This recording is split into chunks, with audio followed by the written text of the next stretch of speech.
Bienvenidos al cuarto episodio de la serie de podcast El arbitraje en Latinoamérica, un aporte de la Universidad Monte Ávila en Caracas, Venezuela, a través de su Centro de Investigación y Estudios para la Resolución de Controversias, CIERC, con el fin de promover el desarrollo de los medios alternativos de resolución de conflictos en la región. Hola, soy Pedro Alberto Yetlica, director del CIERC de la Universidad Monte Ávila, agradeciéndoles, como siempre, que sigan nuestro podcast El arbitraje en Latinoamérica. En esta oportunidad, para grabar nuestro cuarto episodio, tenemos el privilegio de estar en la sede del Centro de Arbitraje de AmCham, Perú, para conversar con dos prestigiosos abogados con amplia experiencia en arbitraje, como son Franz Kundmila y Franz Stirnemann. Franz Kundmila es abogado y catedrático universitario de la Pontificia Universidad Católica del Perú, de la Universidad Peruana de Ciencias Aplicadas, así como de la Universidad de Piura y la Escuela Superior de Administración de Negocios. Es especialista en negociación, conciliación, arbitraje y arbitraje de inversiones, con experiencia en gestión pública y en el sector privado. Es miembro de la Comisión Multisectorial Negociadora de los Tratados Bilaterales de Inversión del Estado peruano y negociador por el Perú en el Tratado de Libre Comercio con los Estados Unidos en el Grupo de Inversiones.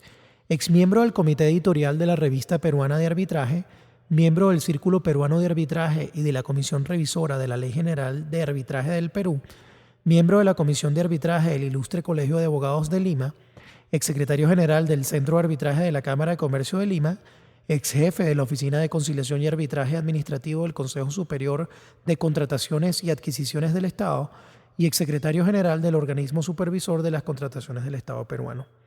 Por su parte, Franz Stirnemann es abogado suizo-peruano especializado en Derecho de Arbitraje Internacional. Actúa como abogado, igual que árbitro, en arbitrajes ad hoc e institucionales en todo el mundo, pero con énfasis en arbitrajes relacionados a inversiones en Latinoamérica. Actualmente es counsel en la firma internacional LaLive en Ginebra, es abogado colegiado en Nueva York, Inglaterra y Suiza, doctor en Derecho de la Universidad de Zúrich en Suiza y máster en Derecho de la Universidad de Georgetown, Estados Unidos. Quiero agradecerle a todos que hayan aceptado la invitación. Para nosotros es un honor que ustedes estén aquí. Queremos darle las gracias ante todo, por supuesto, a Roger Rubio del Centro de Arbitraje de AmCham Perú por haber no solamente ofrecido su sede, sino coordinar todo para que podamos estar aquí reunidos.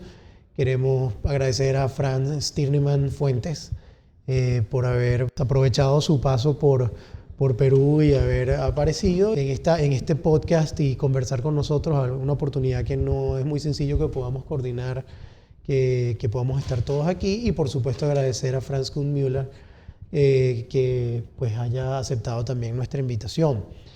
Uno de los temas que más preguntan al momento que nos escriben a la página web y a raíz de todos estos podcasts tiene que ver con el debate probatorio de un proceso arbitral.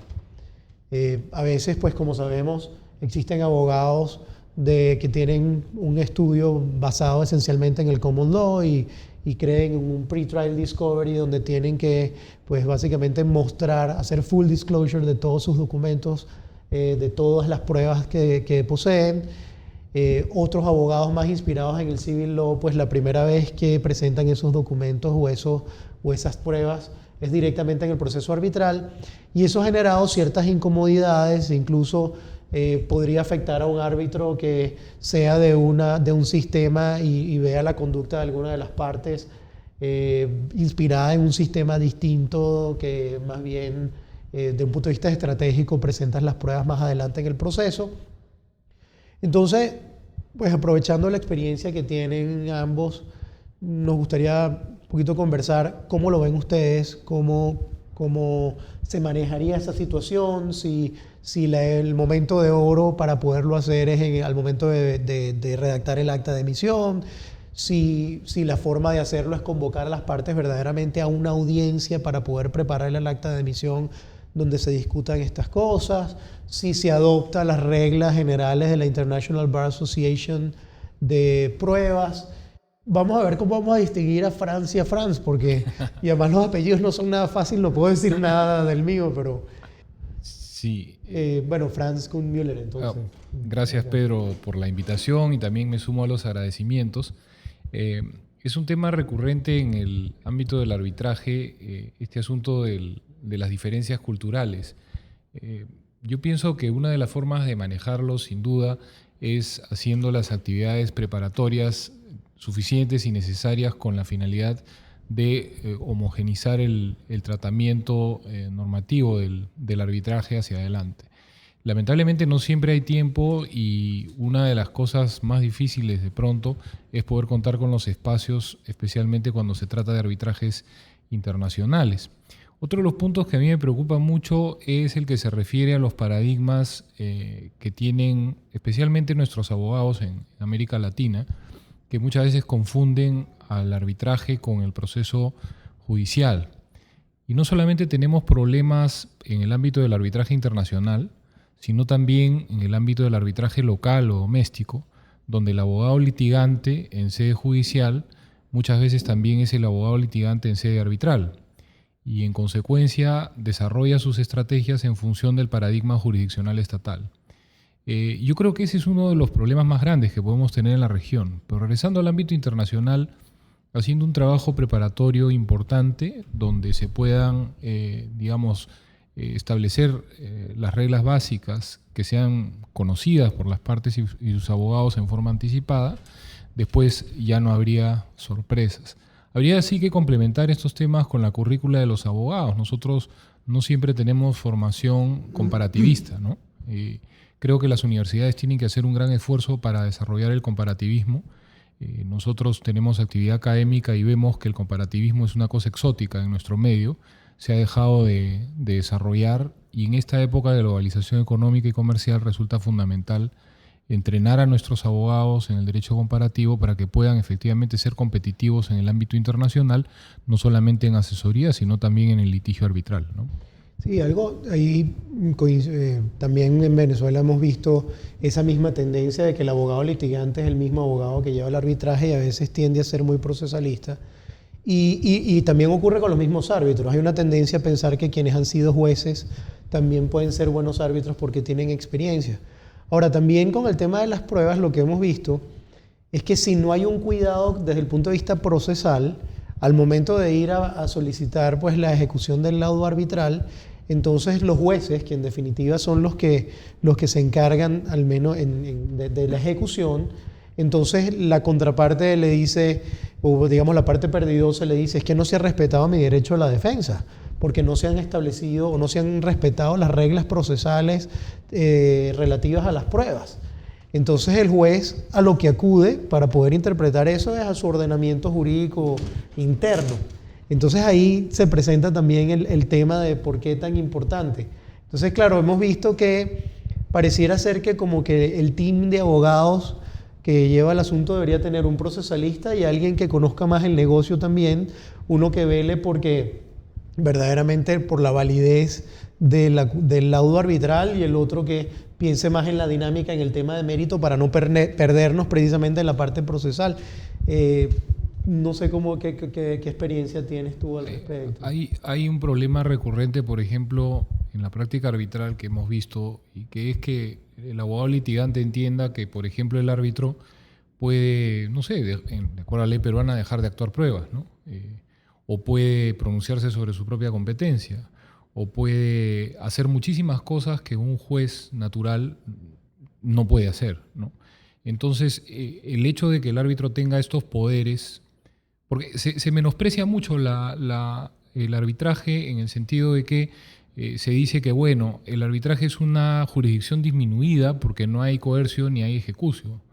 Pero si ponemos a analizar las cosas desde una perspectiva técnica, vamos a ver que el arbitraje, si bien no tiene coercio ni ejecucio, sí tiene un diseño adecuado para resolver la controversia de la manera más rápida y eficiente, y eso pasa por el principio competence y otros principios más que son usuales en el arbitraje y que no son bien comprendidos en la práctica, ¿no?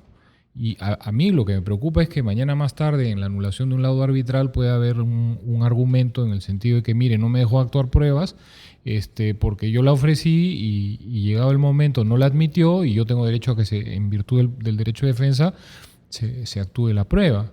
Y a veces el tema de la actuación de pruebas también es una medida dilatoria del deudor para entorpecer el arbitraje. O sea, yo pido una prueba que es simplemente imposible de actuar porque, no sé, digamos, tiene un costo exorbitante, y después resulta que como no se actuó la prueba, se ha vulnerado mi derecho de defensa. Entonces, todos son factores que tienen que ser evaluados estratégicamente al momento de diseñar el arbitraje, y para eso, creo yo, se debe acudir, y espero que Franz Stirniman abunde un poco al respecto, se debe acudir a la figura de las audiencias preparatorias y las audiencias previas, que son de mucha utilidad para asumir compromisos y desarrollar la plataforma sobre la cual vamos a construir el arbitraje, ¿no?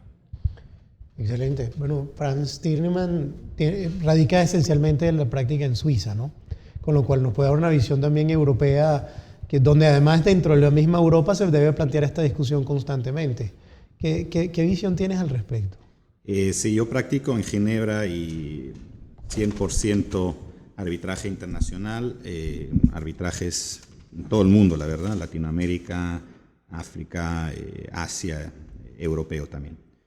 Para mí lo más importante, yo creo, y reconfortante para nosotros, yo creo que ya hay un consenso cómo se tiene que llevar adelante las pruebas, particularmente en el mundo de los abogados que llevan adelante arbitrajes a 100%. Yo creo que ya no está este debate de las diferencias culturales en este círculo de profesionales, de personas que hacen arbitrajes internacionales casi todo el día. No existe ya una fricción. Y el producto de este consenso, yo llamaría ese consenso del arbitraje internacional, es como tú ya lo habías mencionado, son las reglas de la IVA, ¿no? sobre cómo obtener y presentar pruebas. Creo que es un documento súper útil. Desde luego se ha hecho una nueva versión que ahora es más moderna y más adaptada a las preguntas que se están poniendo. Y en este consenso, yo te digo, es ya casi una regla estándar de estipular la aplicación de estas guías, y estipularla, el momento de hacerlo obviamente es en la acta de emisión, es proponer a las partes de introducir las guías de la IVA como guía o como regla, y eso tiene obviamente un impacto. Si tú eliges que las reglas IVA se apliquen como guía, es un marco legal más flexible, ¿no? para el tribunal y para las partes. Pero también puedes tú elegir que se apliquen como reglas, y ahí el tribunal arbitral tiene la obligación de aplicarlas, y la no aplicación puede llegar a lo mejor a una anulación. Otro tema importante, yo creo, en cuanto a cómo llevar adelante el tema de la prueba, es obviamente dónde tienes tú la sede de arbitraje. Si tú decides hacer tu sede en un país que está acostumbrado al pre-trial discovery, que a lo mejor es una ciudad en California o en Texas, tú vas a arriesgar, tener un riesgo mucho más grande que el juez vaya a aplicar conceptos procesales anglosajones y no tomar en consideración lo que yo les hablé antes, este consenso internacional del arbitraje. Así que elegir la sede de arbitraje en un país que ya está desarrollado, que conoce el arbitraje, donde hay una cultura arbitrajista internacional importante, y menciono, entre otros, obviamente el Perú, que está a la vanguardia de este movimiento. Así que es muy importante no solo introducir a lo mejor estas reglas de IVA, que ya es un sistema compacto de, creo, unos 12 artículos muy detallados, sobre el cual ya existe mucho artículo, hay mucha jurisprudencia también sobre el tema. Así que es un cuerpo jurídico que ya se ha tratado y que tenemos buenas experiencias. Disculpa que te interrumpa, solamente para aclarar a aquellos que no están familiarizados, estamos hablando de las reglas de la International Bar Association, que han trabajado desde hace tiempo este tema de las pruebas en el arbitraje internacional. Correcto. Otra cosa lo que yo siempre hago en mis actas de emisión es que, además de estipular la aplicación de estas reglas de la IVA, también preparo lo que yo llamo los Special Procedural Rules, un paquete de reglas bien detalladas. Es mejor que ya en el momento del acta de emisión tú les presentes a las partes con la posibilidad de tener unas reglas bien detalladas a todo nivel, cuándo y cómo se tienen que intercambiar las sumisiones por email, por telex, qué día, qué hora, qué pasa si hay un retraso. Más y mejor vale ser al principio detallado y hablar sobre reglas procesales que a lo mejor nunca se van a aplicar, que cuando ya llegas al momento del problema, ¿no? Así que yo creo que vale la pena escribir una acta de emisión que es exhaustiva en cuanto a todos los problemas que pueden surgir, incluso el problema de la confidencialidad, que dejarlo el tema y tener unas reglas bien amplias y bien flexibles, y cuando ya llega el problema te creas un problema con sumisiones y complicaciones que se hubieran podido solucionar antes. Ahora, eso sería entonces una audiencia, básicamente convocar una audiencia para preparar los términos del acta de emisión, o de repente unas audiencias previas donde los árbitros pues de una vez inviten a las partes a que vayan reflexionando sobre esos puntos y hagan sus sugerencias de cara a una eventual audiencia del acta de emisión. ¿Cuál sería una buena, o por lo menos en la experiencia de ustedes, que una buena manera de hacer de provocar esa situación para que quede todo muy claro y no impacte en el momento en que, no sé, de repente los árbitros presenten un proyecto de acta de emisión solamente para la revisión de las partes, y entonces ahí las partes brinquen y por primera vez digan, oye, ¿qué está pasando aquí? ¿Cómo lo ven ustedes? ¿Cuál sería el arbitraje es eminentemente prospectivo, ¿no? Nosotros no podemos actuar en un arbitraje de manera reactiva. En consecuencia, todo el esfuerzo de preparación parte de la visión estratégica que tenga el abogado dentro del arbitraje y que le permita anticiparse a una serie de escenarios a futuro. Un arbitraje internacional, evidentemente, como ha señalado Francia, es recomendable recurrir a las reglas de IVA, más aún cuando ya existe toda una tendencia doctrinaria que las reconoce como una lex mercatoria procesal, ¿no? O sea, no estamos hablando, y eso hay que aclararlo, no estamos hablando solamente de una institución que es la International Bar Association que ha aprobado un reglamento. Estamos hablando de un modelo de gestión arbitral que está legitimado por la práctica reiterada en el tiempo y que recoge disciplinas que vienen de muchísimos años atrás, ¿no? Este repertorio de normas es inherente al arbitraje internacional en la actualidad, y yo creo que se pueden lograr muy buenos consensos antes de iniciar el arbitraje. Y obviamente comparto plenamente la percepción y la idea de hacer una regulación muy detallada de todo aquello que se pueda presentar en el arbitraje en forma anticipada, ¿no? Porque desde la dinámica del conflicto es muy probable que después de presentar las memorias o la demanda, la contestación, exista un mayor nivel de conflictividad, la comunicación no sea la misma que cuando el tribunal se está instalando, y ya una vez que tenemos la litis contestatio, lo más probable es que ya tenemos una idea de quién va a ganar el arbitraje. Eso es probable, ¿no? Dependiendo de la complejidad del caso. Y en ese momento, evidentemente, el que va a perder va a tratar de imponer su posición o va a tratar de retardar el desarrollo del arbitraje. Por eso las reglas tienen que estar muy bien definidas desde un principio, ¿no? Ahora, en la experiencia de ustedes, ¿cuáles son los puntos esenciales donde pareciera que hay choque? Que ustedes dirían, mira, de estas reglas, probablemente los 1, 2, 3 puntos más importantes podrían ser eso, en la experiencia que han tenido ustedes en este tipo de situaciones. Número uno, obviamente, y eso es muy importante, antes de decir estas reglas IVAs, perdón, déjame rápido recapitulizar, es el consenso porque integran conceptos angloamericanos igual que europeos. Tenemos, hay una neutralidad, hay un cierto document production, se puede pedir documentos a la contraparte, pero este pedido de documentos, demanda de documentos, no es pre-trial, no es antes, sino se desarrolla en el arbitraje, durante el arbitraje, y además es restrictiva, digamos, es limitada, se tiene que probar relevancia, materialidad, por qué uno está pidiendo un cierto documento, y hay obviamente muchísimas excepciones, empezando con la confidencialidad. Eso más que nada, digamos, esto se trata de un documento que no solo, como Franz dijo, se está utilizando al día a día de cada arbitraje internacional, sino que es un consenso que ya existe, es un resultado de una negociación que se hizo en la IVA y es un resultado de también una negociación que se hace al día a día en los últimos 10 años.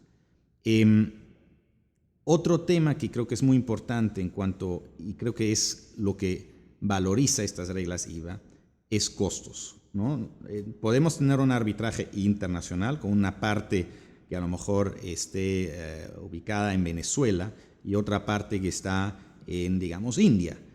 Celebrar una audiencia preliminar o procesal es pues carísimo. Si a lo mejor el arbitraje solo estamos hablando a lo mejor de un monto de 4 millones, no vale la pena reunir a todos estos abogados y a los árbitros en un sitio en la mitad, por los vuelos, etc. Y por eso, por razones de costas, uno va a tener que hacerlo por vía telefónica, email.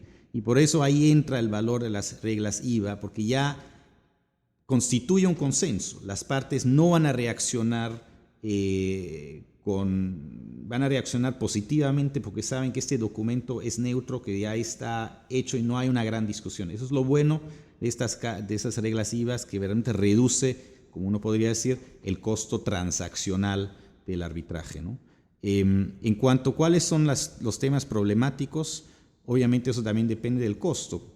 Qué complicado lo vas a hacer al arbitraje, cuántas sumisiones, cuánto tiempo le estás a las partes, y el tema de la document production, cuándo se hace, a qué manera y cuántas veces se tiene que hacer y qué exhaustiva va a ser este ejercicio. Y el tercer tema que también siempre surge un poquito es el tema de la confidencialidad, que ciertas reglas arbitrales no estipulan. Por ejemplo, la CCI no queda claro si hay una confidencialidad de arbitraje o no, y ahí obviamente las partes, según sus intereses, tienen que decidir y debatir. Tienen que definirlo, claro.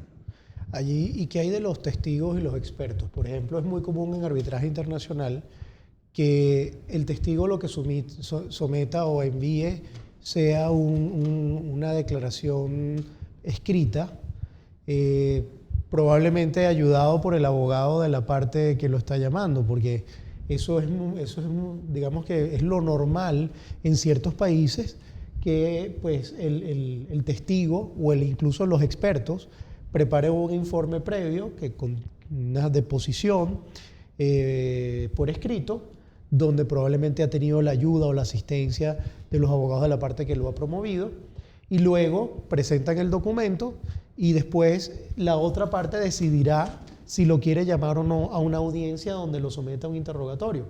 Sin embargo, hay ciertos países que les parece que eso es negativo, que el testigo no debería tener en su declaración ninguna influencia de los abogados de parte y que no debería estar presentando nada por escrito, sino que debería someterse libremente a un cuestionamiento o a un interrogatorio abierto donde participen las dos partes y el árbitro.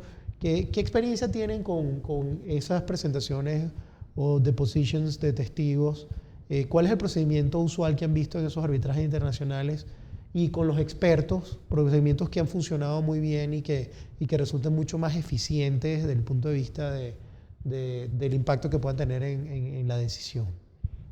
No sé Franz Kuhnmüller, a ver qué experiencia tiene, que además radica su práctica esencialmente en Perú también, y probablemente lo ve del mismo punto de vista que lo estoy viendo yo.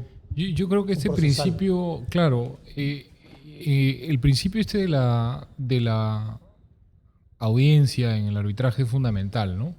El principio de la audiencia entendido además de varias formas, porque desde mi perspectiva es una oportunidad para poder escuchar y valorar los distintos argumentos que se puedan formular o desarrollar. Todo aquello que permita la expresión de esos argumentos es un factor sumamente positivo. Si nosotros vamos a establecer restricciones al flujo de información dentro de un arbitraje, habremos perdido por lo menos el 80 o el 90% del valor del arbitraje como medio de solución de controversias en un mundo globalizado.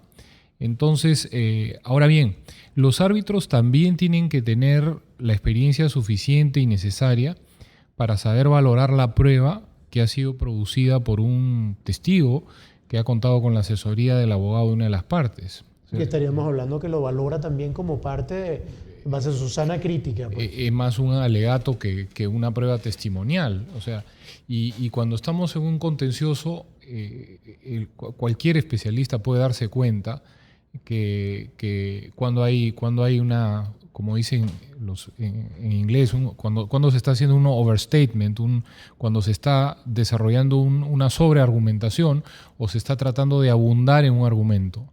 Y eso, en el caso de un testigo, incluso da la sensación de que estamos ante un testimonio burdo, ¿no es cierto?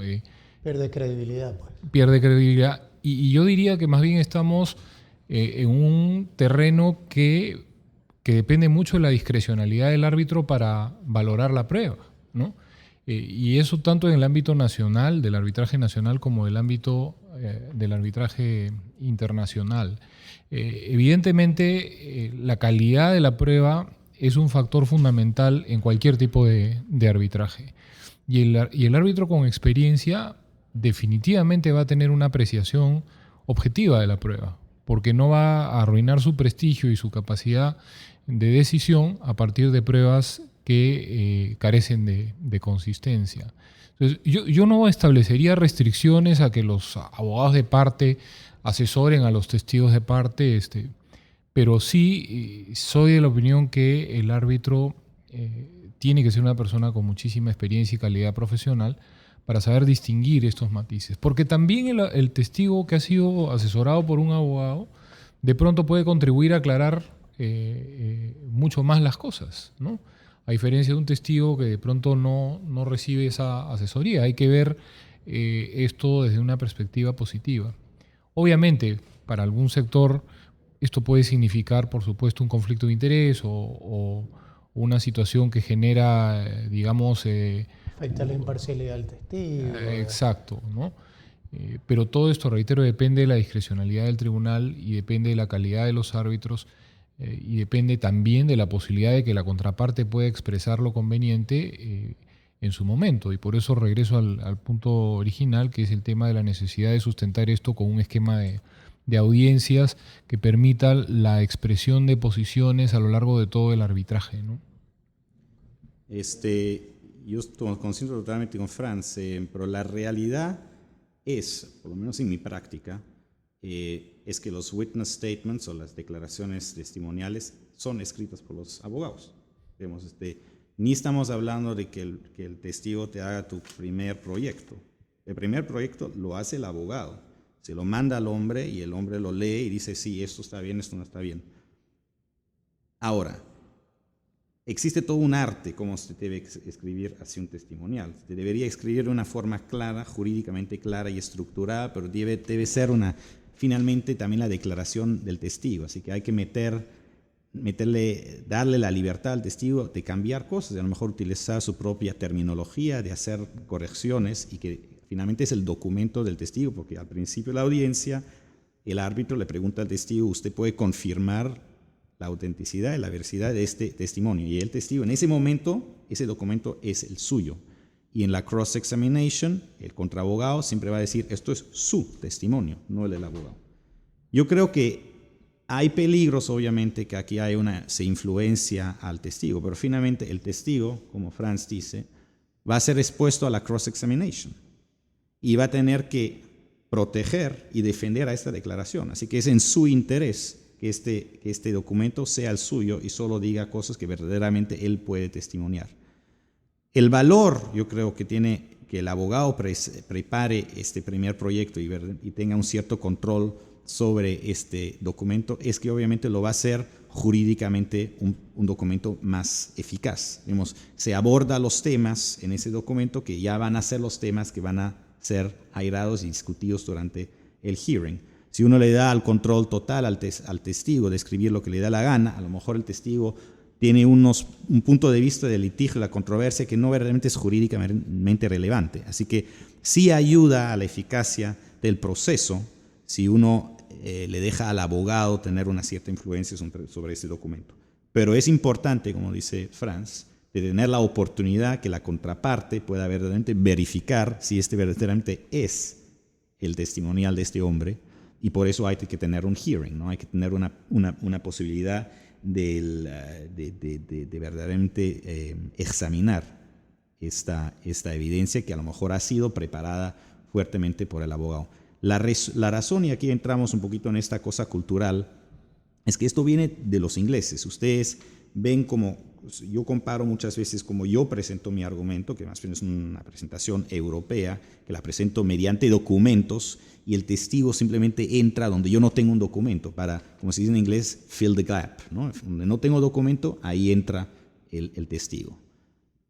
Los ingleses tienen otra forma de presentar su caso y hasta mi sumisión escrita, mi argumento, ¿ya?, es mucho más larga. Yo como abogado cuento la historia yo mismo y simplemente hago referencia a lo mejor al testigo. Los ingleses tienen otra forma de llevar adelante un caso. Ellos explican y hacen toda la declaración factual mediante el testigo. Así que el testigo tiene una importancia clave en cómo desarrollar el argumento y por eso en la tradición anglosajona verdaderamente el abogado tiene el interés de tener control sobre cómo el testigo desarrolla el caso, ¿no? Y ustedes tienen los famosos affidavit, que pueden ser de 200 páginas, declaraciones testimoniales de 200 páginas altamente detalladas, ¿no?, que ya es casi una ficción, que dice, bueno, yo doy el affidavit, pero en el fondo se sabe muy bien que esto ha sido escrito por el abogado, ¿no? Así que hay un clash de culturas que al final yo creo que encuentra su balance en la audiencia. Encuentra su balance en el poder del otro abogado de después en la cross-examination, verificar la veracidad de este testimonial y del árbitro, obviamente, de tener la capacidad y la inteligencia, como dice Franz, de conocer y evaluar este testimonial. Sí, yo he incluso visto algunos casos donde los árbitros en el acta de emisión dicen que en principio los testigos solamente irán a la audiencia si la parte contraria al que la promovió efectivamente lo requiere, o los árbitros. Con lo cual probablemente se presenta este affidavit y después, si nadie quiere hacer el cross-examination, el testigo nunca va. Y he visto abogados que cuando ven un affidavit muy complejo, que claramente el testigo no intervino y que probablemente la visión del árbitro va a ser, oye, esto no lo preparó el testigo, entonces la tendencia es a no llamarlo a la audiencia precisamente para que quede como único elemento un affidavit preparado de una forma técnica, jurídica, que genera poca confiabilidad. Entonces, al final es un tema de estrategia, más que un tema de que impacte directamente sobre la imparcialidad del testigo. Es un tema de cómo lo está viendo subjetivamente el árbitro, ¿no? Solo rápido para añadirte, ¿no? Una de las reglas, un artículo, creo que es el artículo 12, no creo si estoy bien, en las reglas IVA, dice explícitamente que no es prohibido para un abogado, está totalmente legítimo y justificado hablar con el testigo y prepararlo al testigo y colaborar con el testigo en la elaboración de su testimonio. Sé que en ciertas jurisdicciones esto crea problemas éticos donde uno no puede hablar con el testigo antes del proceso de la audiencia. Es, como digo, ahora un consenso, por lo menos en el arbitraje internacional, según por lo menos de las reglas IVA de la International Bar Association, es permitido poder dialogar con su propio testigo y prepararlo hasta cierto punto a la audiencia, obviamente sin influenciar la verdad y sin influenciar su testimonio. Bueno, para nosotros ha sido más que enriquecedora esta conversación. Quisiéramos quedarnos un buen rato más hablando, pero romperíamos con todas las reglas básicas de lo que es un podcast. Queremos agradecerles que hayan dedicado estos minutos a conversar sobre estos temas. En nombre del Centro de Investigación y Estudios para la Resolución de Controversias de la Universidad Monte Ávila, pues queremos agradecerle a ustedes y muy especialmente al Centro de Arbitraje de AmCham Perú y a Roger Rubio por haber hecho esto posible. Y bueno, la idea es que ojalá podamos coincidir en algún otro momento y conversar sobre algún otro tema muy importante. No sé si hay alguna otra cosa que quieran comentar sobre este punto. Muchas gracias, Pedro. Yo quiero aprovechar para saludar a todos los cibernautas que visitan la página del centro, felicitar el trabajo que están haciendo en la difusión de los medios de solución de controversias, agradecerle a los colegas acá presentes, a Franz Stiernemann y a Roger Rubio por recibirnos en AmCham. Y solamente concluir diciendo que el arbitraje es una disciplina sumamente importante para el desarrollo económico de nuestros países. y eso no ha sido percibido así hasta este momento. En la actualidad resulta indispensable promover el arbitraje internacional y el arbitraje local, y creo que existen grandes condiciones en América Latina para que eso suceda. Estamos en un momento de gran expectativa con países que están creciendo económicamente en la región, y uno de los elementos centrales para que ese crecimiento se consolide precisamente consiste en entender al arbitraje como una disciplina jurídico-económica que va a servir en esa dinámica de promoción del comercio y de las inversiones que resulta indispensable en la región, ¿no? Y nuevamente muchas gracias y quedamos a las órdenes. Muchísimas gracias. Muchísimas gracias a ambos y nos vemos en una futura oportunidad.